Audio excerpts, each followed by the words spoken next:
Este relato está inspirado en el yacimiento arqueológico de la Pijotilla, en Solana de los Barros. Se encuadra en el Calcolítico, en el cuarto o tercer milenio antes de Cristo.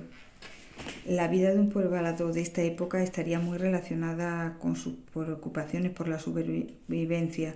No obstante, los protagonistas en esta época de la historia fueron hombres y mujeres como nosotros y por lo tanto también amaron y procrearon y lucharon por lo que creyeron suyo. El periodo calcolítico se caracteriza por unos elementos y actividades que aparecen reflejados en la obra, como el inicio de la industria textil, la intensificación de la agricultura, el tipo de cabaña circular construida con piedras y ramajes, silos para almacenaje, cerámica con formas más abiertas y como elementos característicos de la época, los ídolos. Este yacimiento extremeño cuenta con un excepcional repertorio de ídolos y es el más rico de la península en estos objetos de carácter ritual. Comenzamos el relato. Se titula Recuperar lo perdido. Cuando la historia comenzaba a despertar, cuando la única preocupación del hombre consistía en satisfacer sus necesidades básicas, que crecían a la vez que su ingenio, cuando el ser humano también procreaba, amaba y sentía, vivió el hombre de la piel de oso, una piel que según la leyenda y él mismo narraba, perteneció a su abuelo, al valeroso cazador que fue capaz de vencer a un gran oso en las tierras del norte. Él era aún muy joven y desde hacía poco tiempo compartía su cabaña con la mujer del sol, una joven estimada por todos porque había nacido el mismo día en que el sol, su energía, su vida, su Dios, les enviaba los destellos dorados con más intensidad. El poblado donde habitaban, surcado por un pequeño arroyo, se extendía en medio de un terreno amplio y llano, y entre las cabañas dispersas estaba la suya, construida como las demás, con un zócalo de piedra de forma circular, y el resto estaba fabricado con ramajes recubiertos de barro que impermeabilizaban la vivienda. Las lluvias, los fríos, el sol, la caza, la siembra marcaban el ritmo en las vidas de aquel pueblo cuyo devenir estaba asegurado porque la fuerza de sus gentes era inmensa. La primavera ya había agotado su frescura y la esencia de su olor se desvanecía en el aire irremediablemente. Después de una larga espera llena de atenciones y cuidados, la cosecha estaba madura, el sol la doró por completo y había llegado el momento de recolectar los frutos. La fertilidad de la tierra roja quedó plasmada en los hermosos granos de trigo que doblaban con su peso las espigas cortadas cada día con las hoces que durante el invierno se reparaban junto al fuego pacientemente. El joven de la piel de oso había comenzado pronto la siega. Era un trabajo duro y laborioso. Cuando las luces de la mañana despuntaban, como siempre, salió de la cabaña en dirección a los campos de trigo. La mujer del sol permaneció allí, haciendo frente a sus tareas. Encendió el fuego y recogió del gran silo fabricado en el suelo de la cabaña el trigo suficiente para preparar la comida, y sentada en la puerta machaba los granos con su molineta de mano. Cada día, por un momento, dejaba la piedra a un lado y miraba al horizonte para ver cómo regresaba aquel hombre, su compañero. Al fin, cuando el sol se ocultaba, él apareció entre las sombras, al otro lado del poblado. Ella, sin dejar de mirarlo, vio cómo se detuvo en la cabaña donde habitaba el hombre más anciano del lugar. Tenía 50 años y su piel había resistido al tiempo, endureciendo las arrugas que revestían su cuerpo. El hombre de la piel de oso le entregó trigo en una gran vasija redonda y el anciano mandó a su nieta para que trajera un vaso de alabastro lleno de miel. La atención del joven se desvió de los productos del intercambio y su mirada se inmovilizó en el cuerpo voluptuoso de la joven, en sus cabellos largos y ondulados, en aquellos ojos dulces que apartaban la mirada y en su cara repleta de inocencia, de una sencilla y sincera inocencia.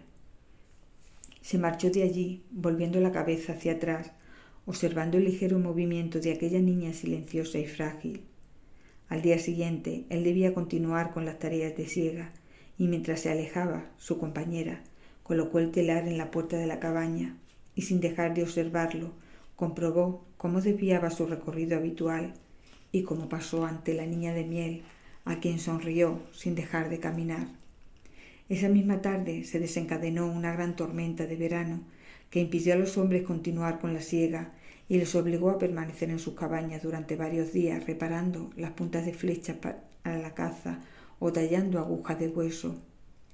El hombre de la piel de oso afilaba la piedra desgastada de su hacha sentado en la puerta de la cabaña y su mirada se alejaba de la herramienta, centrándose en un solo recuerdo. El desconcierto le obligó a levantarse y a caminar en círculos hacia ninguna parte. Un conejo pequeño y grisáceo, desde la jaula que él mismo le había construido, lo miraba absorto, mientras protegía a sus crías asustadas y temblorosas que habían nacido aquella misma noche. La lluvia había cesado y las nubes se apartaban para dejar brillar al sol, que recalentaba los campos de nuevo, deshaciendo las limpias y frágiles gotas de agua que se resistían a estallar, recreándose al caer de las hojas.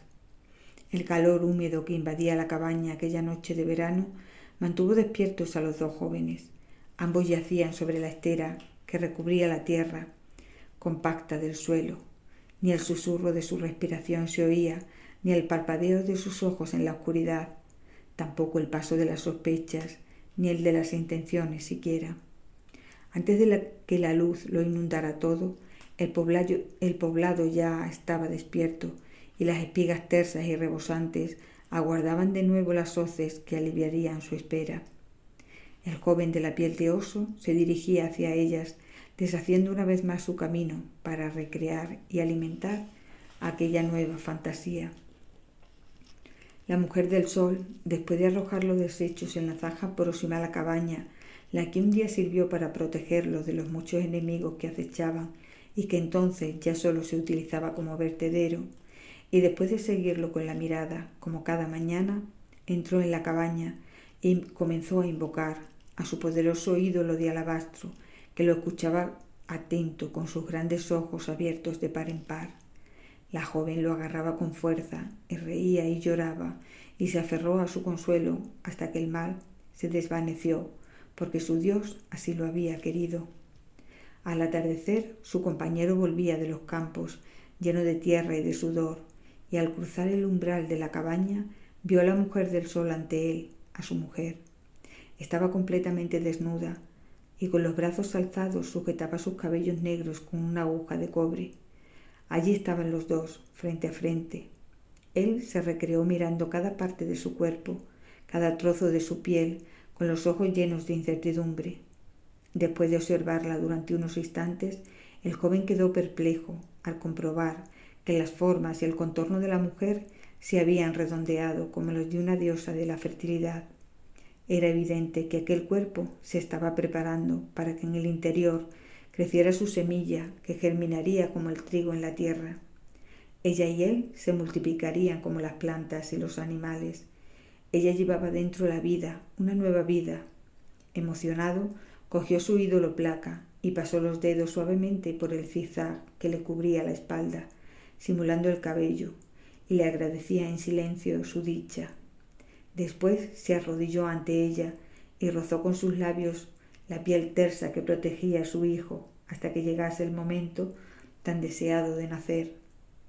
Cada día lo vería crecer dentro y fuera de la madre y lo podría tocar porque aquel milagro iba a convertirse en realidad, y desde entonces se olvidaría para siempre de aquellas otras ilusiones vanas y efímeras.